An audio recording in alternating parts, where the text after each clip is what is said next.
What's up, everybody? So I asked Grok AI what Making a Murderer got wrong. I just did it. I haven't read through the results yet. I'm going to go through it in real time with you right now. Let's see what this AI program has to say about what Making a Murderer got wrong.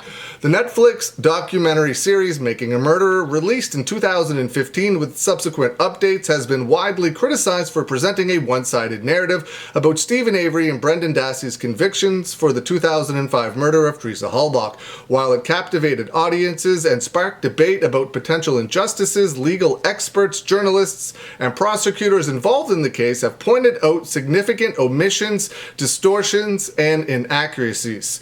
Below is an analysis of what the series got wrong based on available evidence and critiques up until today, March 11th, 2025. Part 1, omissions of key evidence against Stephen Avery. The documentary selectively excluded or downplayed critical pieces of evidence that supported Avery's guilt, giving viewers an incomplete picture of the prosecution's case. Avery's DNA on the hood latch. Now, I'm not saying this AI got everything right, got everything wrong. I just want to go over what AI simply has to say about this case. Avery's DNA on the hood latch. What the series showed focused heavily on the possibility that blood evidence in Halbach's RAV4 was planted, suggesting police misconduct. What was omitted? DNA from Stephen Avery's sweat was found on the hood latch of Halbach's vehicle, a detail not easily explained by planting theories, since sweat DNA is harder to transfer than blood. This was discovered after Brendan Dassey's confession led investigators to the hood latch. I feel like they did go over the sweat DNA in Making a Murderer. Maybe I'm wrong. Maybe it wasn't the hood latch. Maybe they went over the sweat DNA on the key fob thing. That's my memory. I could just be mixing. I read and watch a lot of stuff, so I could be mixing that up. But I thought they did go over the sweat DNA, but maybe they didn't. This evidence tied Avery directly to the vehicle, undermining the defense's framing narrative, but it was barely addressed in the series. The bullet in the garage. What the series showed, suggesting the bullet with Halbach's DNA found in Avery's garage might have been planted or mishandled. What was omitted? The bullet was matched to Stephen Avery's specific rifle, and forensic testimony confirmed it had been fired before Halbach's death, contradicting claims of it being random or a planted object. The documentary glossed over this ballistic link. Impact. This strengthened the prosecution's case that Halbach was shot in the garage, a key part of their timeline. Avery's prior behavior. What the series showed. Stephen Avery was portrayed as a sympathetic figure wrongfully convicted in 1985, and saying that his 2005 arrest was a continuation of injustice. What was omitted? Stephen Avery's history of violent behavior, including a 1985 incident where he ran a woman off the road, held her at gunpoint, which he pleaded guilty, and allegations of abuse from family members, ex-partners were also excluded. Prosecutor Ken Kratz noted these incidents showed a pattern of aggression. Impact. This omission painted Stephen Avery as less threatening than the full record suggests, influencing viewer perception of his character. Maybe I'm remembering all this stuff because of research and things I've read, watched, and seen after Making a Murderer, but these are things I definitely know were out there, but maybe they weren't in Making a Murderer. Maybe they are just things I've learned since Making a Murderer. Misrepresentation of Brendan Dassey's confession. The series heavily implied that Brendan Dassey's confession was coerced and unreliable, but it left out context that supported its validity. Details Brendan Dassey provided. What the series showed. highlighted inconsistencies in Dassey's statements and aggressive questioning by investigators suggesting he was fed information. What was omitted? Brendan Dassey provided specific details such as Halbach being shot in the head and the location of the murder that were not publicly known and later corroborated by evidence. Bullet fragments with Halbach's DNA, etc. These details emerged before police prompted him fully. Impact. Omitting this made the confession seem entirely fabricated rather than a mix of truth and possible exaggeration.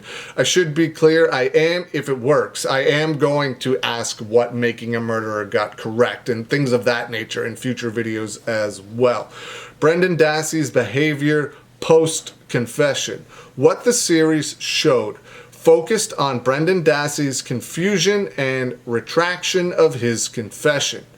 What was omitted? Brendan Dassey initially told his mother, Barb, I did it, and showed signs of guilt, weight loss, and emotional distress.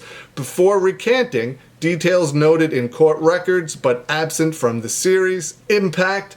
This exclusion weakened the impression that Dassey might have some involvement, however coerced or limited.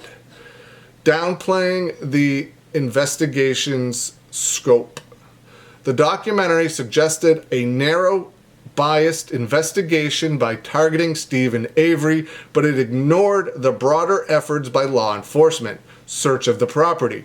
What the series showed implied police zeroed in on Avery's trailer and garage suspiciously quickened, hinting at planting evidence. What was omitted? The Avery salvage yard was searched over 8 days with hundreds of officers involved. A thorough process that uncovered evidence like Halbach's burned remains in a burn pit Stephen Avery used. The series framed this as rushed or manipulative. Impact.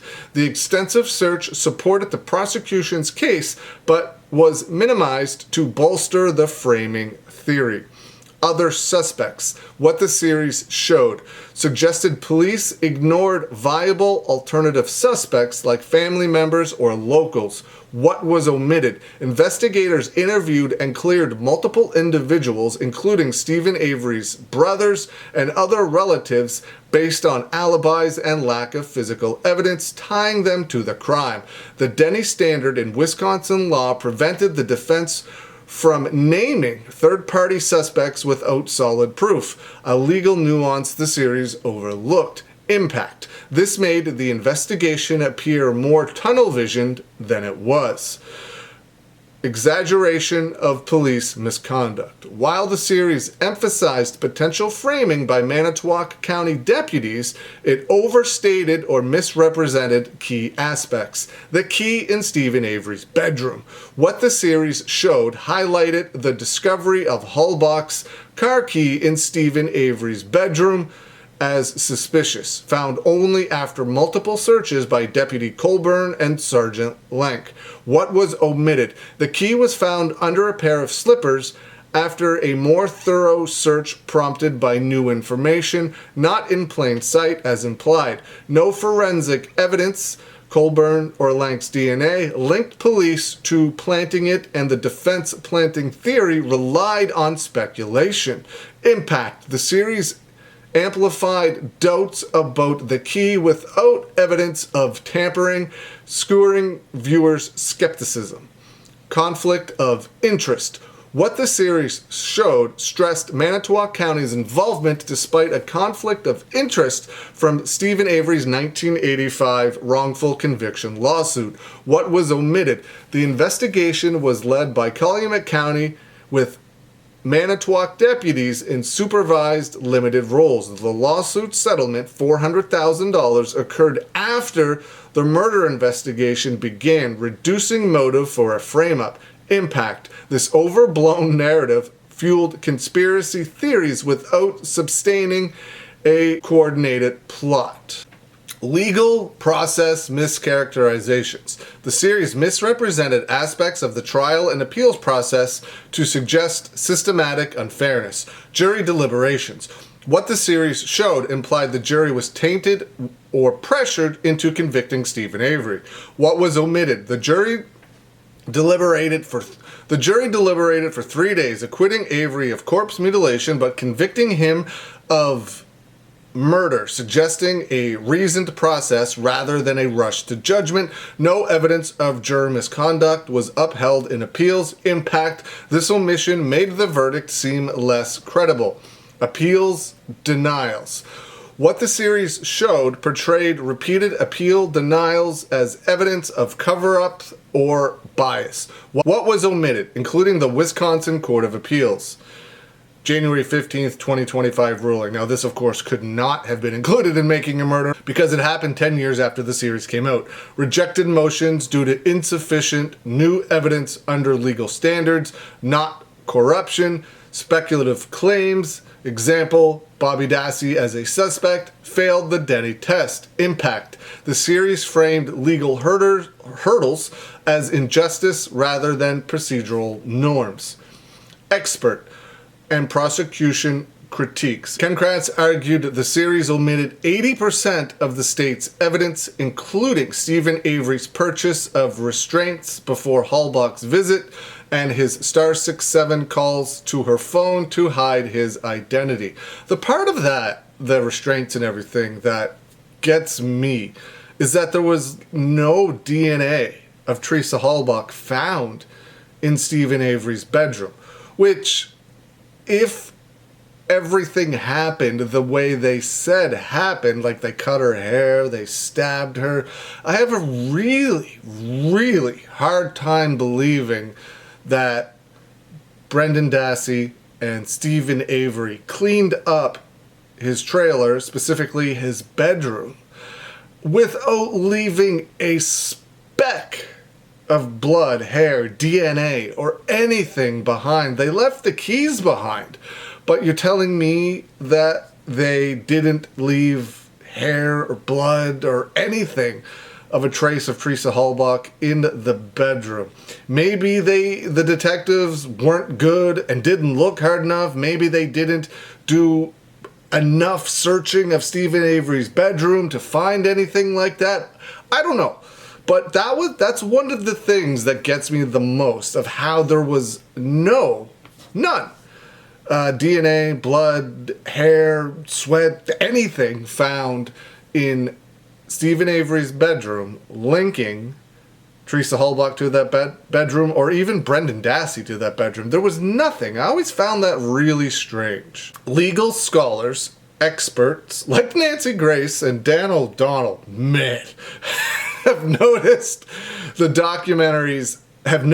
documentary's bias, pointing out its function as advocacy rather than journalism, cherry-picking facts to favor the defense. Filmmakers' defense have said their goal was to explore the justice system, not prove innocence, but critiques argue this intent doesn't excuse factual distortions. Conclusion: Making a Murderer got several things wrong by omitting damning evidence, hoodlatch DNA, bullet forensics, misrepresenting Dassey's confession, downplaying the investigation scope, and mischaracterizing legal proceedings, while it effectively raised questions about the justice system. Its narrative leaned heavily on selective storytelling, leaving out context that supported the guilty verdicts. As of March 11th, 2025, no new evidence has overturned these convictions. All right, so what do you think? That's what AI says Making a Murderer got wrong, what they left out, what they omitted, the facts they allegedly misrepresented, and everything of that nature. I am going to go over and see if anything comes up when I put in what Making a Murderer got right, explain Stephen Avery's innocence, or whatever it takes to get a response from Grok AI.